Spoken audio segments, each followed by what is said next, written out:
Okay, we finally know who Gonzaga is going to play in the WCC Championship game, and that team is, of course, St. Mary's. But it wasn't easy for It wasn't easy. It wasn't easy. Santa Clara had quite the second half comeback in this semifinal game. It was double-digit lead, I think 14 at one point in the second half, and somehow Santa Clara made it a one-point game with under 30 seconds to go. So they made the Gaels really work for this one. Yeah, 75-72 was the final, and Santa Clara did have a shot to win it.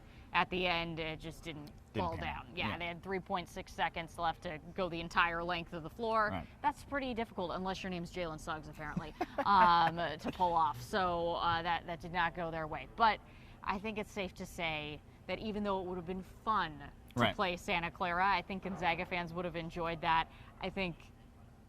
I personally think that most Gonzaga fans probably wanted to see St. Mary's again, considering what happened last week and the all-out domination that the Gaels had on the Zags down in Moraga. And I think when you look at that game, the thing that stands out is Chet Holmgren, Drew Timme, they combined for, I'm pretty sure, it was 16 points total in that game. Very small. It was a small amount, and the difference being tonight, they had that many points. I put a tweet out there. They had that many points 9 minutes into this game tonight.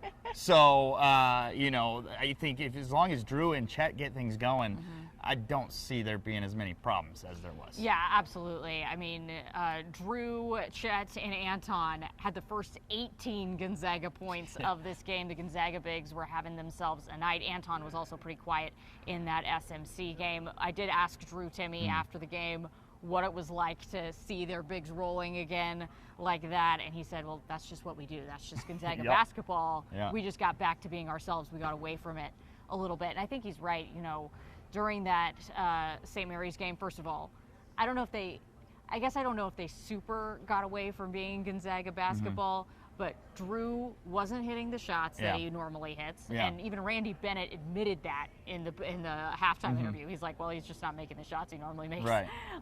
But also, I do think they got away from it in terms of the high-low that they have with him and Chet Holmgren. They should have been running that way more against the Gaels. That's just an absolutely dynamite setup that they have there, and when they did run it, they did see success against St. Mary's. They just didn't run it that much against them. So I would expect to see more of that come tomorrow, and obviously this is a good taste in the mouths for Chet and for Drew coming into this next game. What isn't a good taste in their mouth is how they ended that San Francisco game, and I think Drew Timme may have spoken to the team about that afterwards in some colorful terms, just the vibe we were getting post-game. I do think that's fair to say. And, hey, maybe that's a good thing. A little it's more, a great thing. A little more fire. I mean, they had fire coming into this game, and you could tell they were so excited to get out on the court. Drew and Chet, they just came out firing. So maybe that's just what they need for this championship game. So,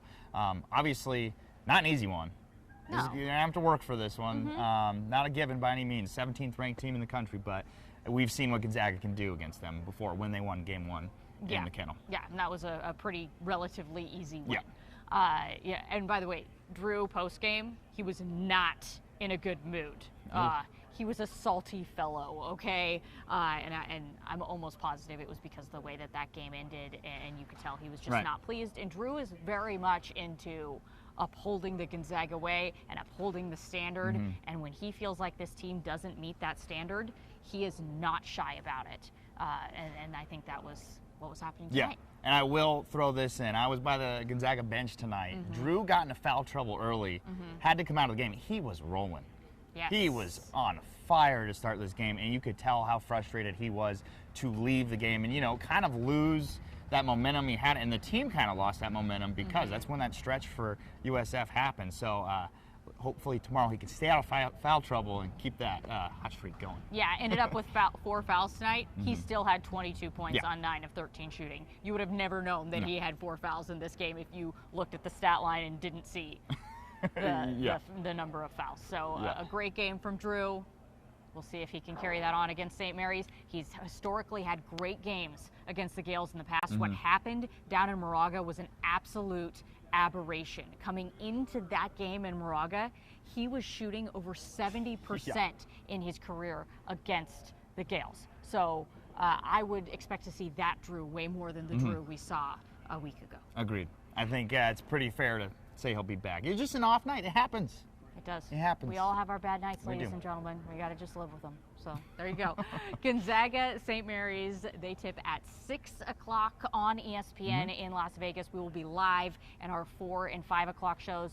The women obviously playing in the WCC Championship as well tomorrow at 1 o'clock. So 4 and 5, we'll be talking about that game and, and what transpired in that one against BYU. Gonzaga women are 0-2 against them this year, and it hasn't really been super close. So we'll see how that one goes. But obviously, if they win, that would be huge because then they're definitely in the NCAA 100%. tournament, and they don't have to be worried 100%. about it. And BYU is just one of the best teams in the country in women's basketball. So that'd be a huge win. Yeah. It very much could be a top 16 seed, which means they would be hosting an NCAA tournament site, which would be a big deal for that program. So if Gonzaga were able to knock them off, huge. It'd be great, but it also would 100% punch their ticket to the dance, which right now isn't ironclad. The win today makes it seem more likely. Yes. And put it that way. Yeah, absolutely. But we will be here all day tomorrow covering everything you need to know about both of those games. So can't wait to bring that to you from Las Vegas. For now, though, we are out because we're going to go sleep. See you later.